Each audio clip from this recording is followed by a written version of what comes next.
ओम अतुलित बलधामं हेमशैलापदेहं धनुजवन कृशानं ज्ञानिनाम् अग्रगण्यं सकलगुणनिधानं वानराणां धीशं रघुपति प्रिय भक्तं गातजातं नमामि। 7 तारीख का अवसर शनिवार का अवसर है और ऐसे में षष्ठी तिथि विद्यमान है। कन्या राशि वालों के लिए ग्रहों का योग परिवर्तन करते हुए एक धन योग बनाकर तैयार कर रहा है ग्रहों की अपॉर्चुनिटीज। बृहस्पति से दृष्ट होकर चंद्रमा आपकी राशि में जो बैठे हुए हैं उससे आपको शौर्य बल से, आपके सम्मान से, कहीं ना कहीं बड़े लोगों की सहायता से, आपके वर्चस्व से, आपके प्रभाव से आपको लाभ होने के योग बनते दिखाई दे रहे। सर्वार्थ सिद्ध योग भी विद्यमान है जो आपकी राशि के दृष्टिकोण से दिखा रहा है कि नए कार्य करने में विजय का योग, शंखनाद का योग आपकी राशि में बनता दिखाई दे रहा है। ऐसे में शनि महाराज को कंट्रोल बस करो आप, क्योंकि शनि की कल्याणी ढैया जो चल रही है वो कहीं ना कहीं बीच बीच में आपके लिए कुछ ना कुछ झटके देती रहेगी और आने वाले करीब करीब 1.5 साल जो हैं वो कल्याणी ढैया का ही योग है। लोग समझते नहीं है कल्याणी ढैया को, कल्याणी ढैया को मान लेते हैं कल्याण करने वाले, लेकिन कल्याण तब करती है ढैया जब भगवान की संगति प्राप्त कर लो, शनि का उपाय करते रहो। तो शनि के निमित्त छाया पात्र में दान करना, तेल का दान करना आपके लिए बड़ा शिष्ट रहेगा, तो इसको करने का प्रयास कीजिए। तेल का दान शनि के निमित्त ये ऐसे में हर शनिवार को अवश्य अपने सामर्थ्य के अनुसार से करते रहा कीजिए, यह आपके लिए अच्छा रहेगा। 8 तारीख का दिन रविवार का दिवस है और सप्तमी तिथि विद्यमान है। इस दिन बुध का उदय हुआ दिखाई देता है। पंचांग दिखाता है कि बुध उदय होने जा रहे हैं और ये बुध का उदय होना आपकी राशि के दृष्टिकोण से आपको बहुत चीज़ें देखनी पड़ेंगी।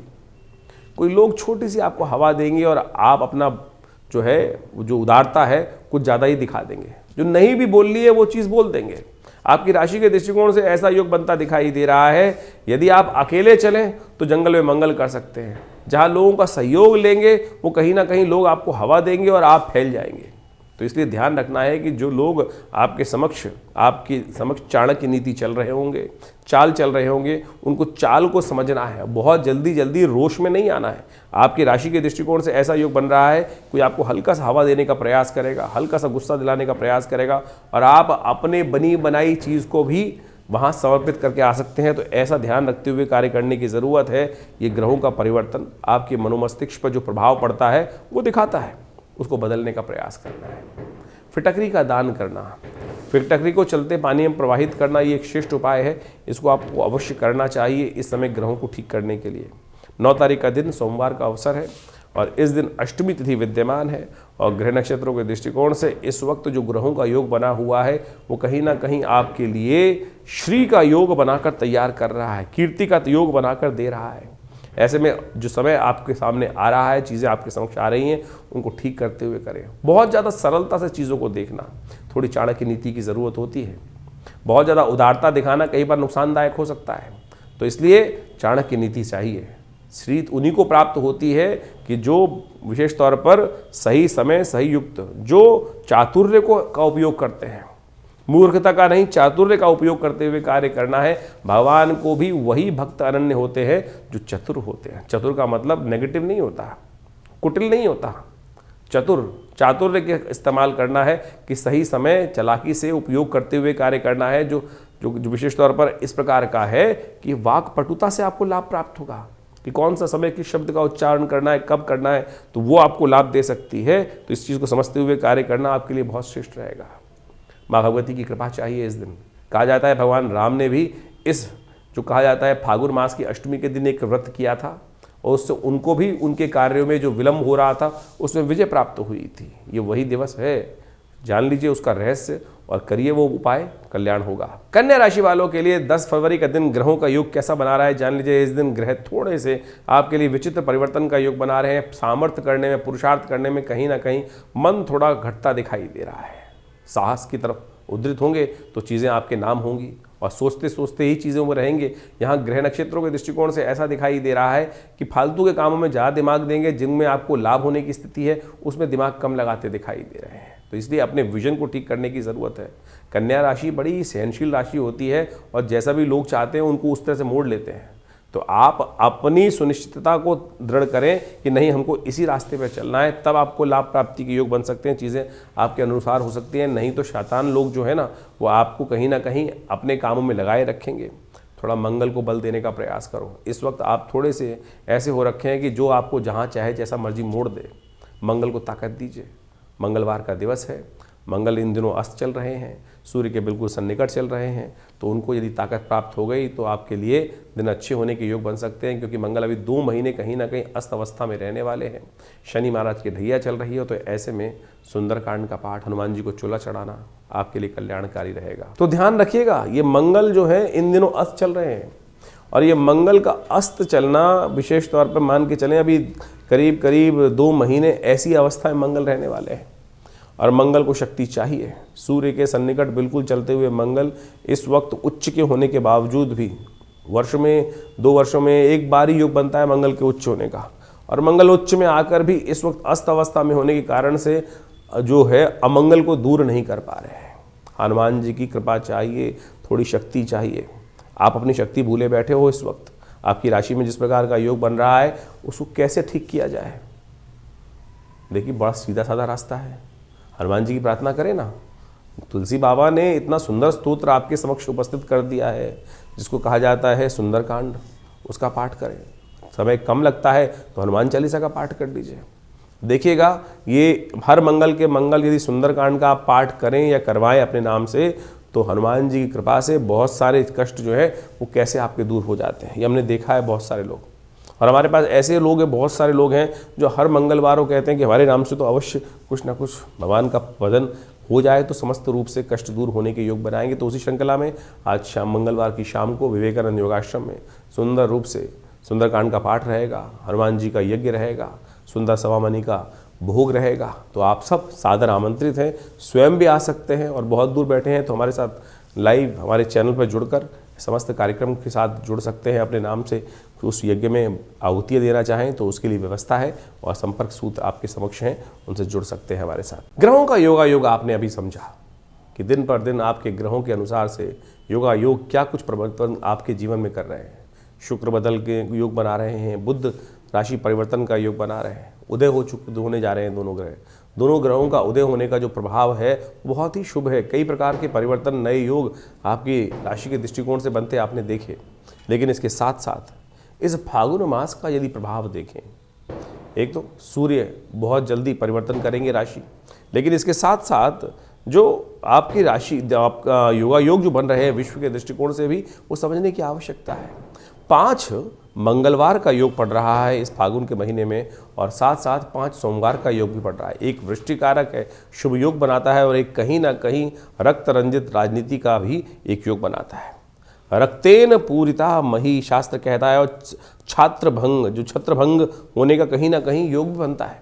तो ये छत्रभंग का योग कहीं ना कहीं दिखाई देता है कि विश्व में जिस प्रकार के जो योग बन रहे हैं, साथ में युद्ध की स्थिति चल रही है, वो कहीं ना कहीं बहुत सारे जो देश हैं उनमें कहीं ना कहीं जिस प्रकार से अमेरिका अपना भयावह रूप दिखा रहा है इस वक्त, विश्व की महाशक्तियां जो हैं वो कहीं ना कहीं रक्त की पूर्ति करते दिखाई दे रहे हैं, और रक्त में एक ऐसी रक्त रंजित राजनीति करते दिखाई दे रहे हैं विश्व के अंदर। वो इन समस्त योगों के साथ साथ कहीं ना कहीं द्वेषपूर्ण राजनीति का प्रभाव दिखाते हैं। ये मंगल जो 5 इस महीने में पड़ रहे हैं वो कहीं ना कहीं कई देशों में छत्रभंग होने का योग भी बनेगा साथ साथ। लेकिन इस 5 मंगल के साथ साथ कहीं ना कहीं भूकंप आने का योग भी विशेष तौर पर दिखाई देता है। प्राकृतिक आपदाओं का कहीं ना कहीं योग बनता दिखाई दे रहा है। इसके साथ साथ जो शुक्र बुध का उदय हो रहा है वो वृष्टिकारक, कहीं ना कहीं सौम्यता का वरदान भी उत्पन्न करने के योग बनाएगा। तो इन ग्रहों का प्रभाव तो है ही, लेकिन आने वाले समय में कई शुभ योग परिवर्तन की तरफ जो उद्धृत हो रहे हैं वो हमको समझना चाहिए। देखिए आपके ग्रह प्रभाव के अनुसार से जो देखिए सूर्य जब निकलता है तो सब पर ही अपना प्रभाव डालता है, लेकिन सोचें कि वो सूर्य जब निकल रहे हैं कईयों को सुख दे रहे हैं और कईयों को वो दुख भी दे देते हैं। वृष्टि होती है, बारिश होती है, कहीं ना कहीं बहुत बढ़िया, कहीं कईयों के लाभ का योग बनता है और कहीं ना कहीं किसी के लिए कष्टकारी योग भी बनता है। ये सारा हमारा भाग्य का खेल है, हमारे कर्मों का खेल है।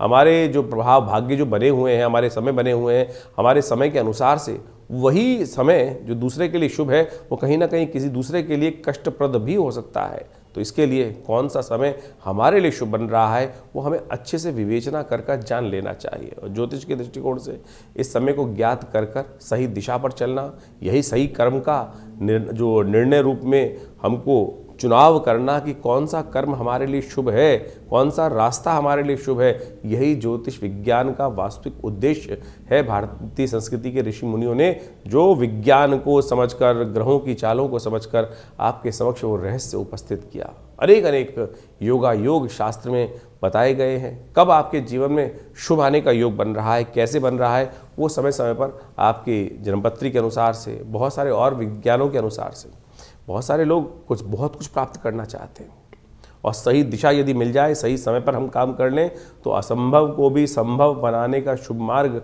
हमारे जीवन में अद्भुत रूप से प्राप्त हो जाता है। इसलिए इन ज्योतिष विज्ञानों के माध्यम से, जो ग्रहों की गणनाओं के माध्यम से जो कुछ आपको आपकी राशि के अनुसार से बताया गया है, वो तो एक केवल बहुत छोटा सा बिंदु मात्र है।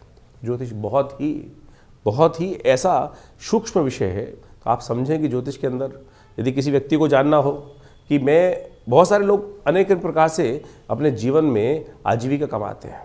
शुभ से कमाओगे या अशुभ से कमाओगे, कौन सा रास्ता किसके लिए शुभ है। कई बार क्या होता है कि हम बहुत अच्छे कार्य कर रहे होते हैं लेकिन हमको लाभ ही नहीं हो रहा होता है, और लेकिन यदि हमने एक मार्ग पकड़ा तो आपकी जन्मपत्री के अनुसार से आपके जीवन में कौन सा मार्ग आपके लिए शुभ है।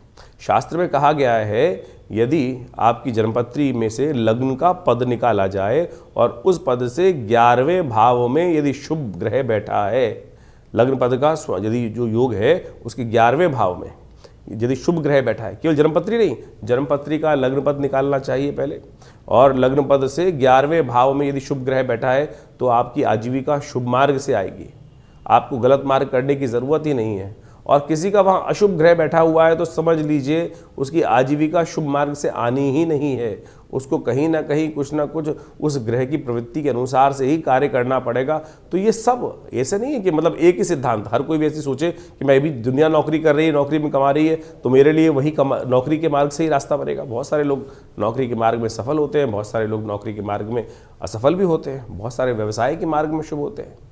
इस संसार में इतने सारे जो क्षेत्र है, कोई मिट्टी बेच रहा है, कोई हवा बेच रहा है, कोई तेल बेच रहा है, कोई और लकड़ी बेच रहा है, कोई कुछ और कर रहा है, विभिन्न मार्गों में हर कोई उसी तरफ भागना शुरू कर दे तो हर एक के लिए वो मार्ग शुभ नहीं होता। आपके लिए कौन सा मार्ग शुभ है, ये ज्योतिष विज्ञान के अनुसार से बाल्यकाल में ही माँ बाप, माता पिता बहुत प्राचीन काल में समझ लेते थे। जैसे आप सोचो, बड़ी बड़ी कथाएँ विद्यमान हैं कि किस प्रकार से और कैसे आपके जीवन में विजय के योग बनने हैं, वो सब ऋषि महर्षियों ने पहले ही बहुत सारे लोगों को बताया और उस मार्ग पर चलकर समस्याओं का निदान भी हुआ और साथ में जीवन का लक्ष्य बहुत आसानी से प्राप्त हो गया। नहीं तो भटकते रहो इधर उधर ऐसे वैसे, और फिर जीवन में कहाँ रास्ता बनना था और कहाँ हम पहुँच गए। बाद में पता चलता है कि उस मार्ग से चल लेते तो ठीक बहुत जल्दी पहुँच जाते हैं। तो इस विज्ञान को सही रूप से समझकर आप अपने जीवन में लाभ के रास्ते और संशय को हटाने का प्रयास करें। बहुत सारे विचित्र कुतर्की लोग होते हैं जो समय समय पर कुछ ना कुछ व्यंग्यात्मक तौर पे कुछ ना कुछ भाव उपस्थित करते रहते हैं। इन व्यंग्य के चक्कर में ना फंसें। आप शास्त्र की निर्णायक विधि के अनुसार से समझकर उन चीज़ों पे अपने लाभ को लेने का प्रयास करें, तब बुद्धिमानी होती है तो आपके लिए कल्याण का मार्ग होगा। और हम लगातार आपके साथ अपने चैनल के माध्यम से जुड़े ही रहते हैं। और जो कोई प्रत्यक्ष रूप से आश्रम पे आने चाहते हैं तो बहुत सारे समय समय पर जो यज्ञ इत्यादि होते ही रहते हैं। नित्यवती आश्रम पे करीब 8 घंटे का यज्ञ रहता है और रविवार को एक जो सब साधारण के लिए कार्यक्रम रहता है सुबह 8:30 बजे से लेकर करीब 10 बजे 11 बजे तक। तो उसमें तो कोई भी सादर आमंत्रित है, सब लोग उसमें आया करें, यज्ञ में बैठे। माँ भगवती का सुंदर शिव विग्रह जो 500 साल पुराना है और पाकिस्तान क्षेत्र से आश्रम पर 1947 में आया, उनका दर्शन करें। माँ भगवती की कृपा से अभी सुंदर रूप से शिवरात्रि का महापर्व आने वाला है और ये शिवरात्रि का महापर्व बहुत विशेष रूप से भगवान शंकर की प्रसन्नता के लिए रुद्राभिषेक अपनी अपनी मनोकामना के अनुसार से दूध से, दही से, घी से, सब गन्ने के रस से, इच्छु रस से, गंध के द्वारा सब व्यवस्थाएं आश्रम पे की जाएंगी। आप आइए, उसमें बैठिए। आने वाली जो 15 फरवरी है उसमें ये बड़ा उत्सव रहेगा। अपना स्थान आरक्षित कर आप उस यज्ञ में पधार सकते हैं। भगवती की कृपा से आपकी मनोकामना सिद्धि के योग बहुत अद्भुत रूप से बनेंगे।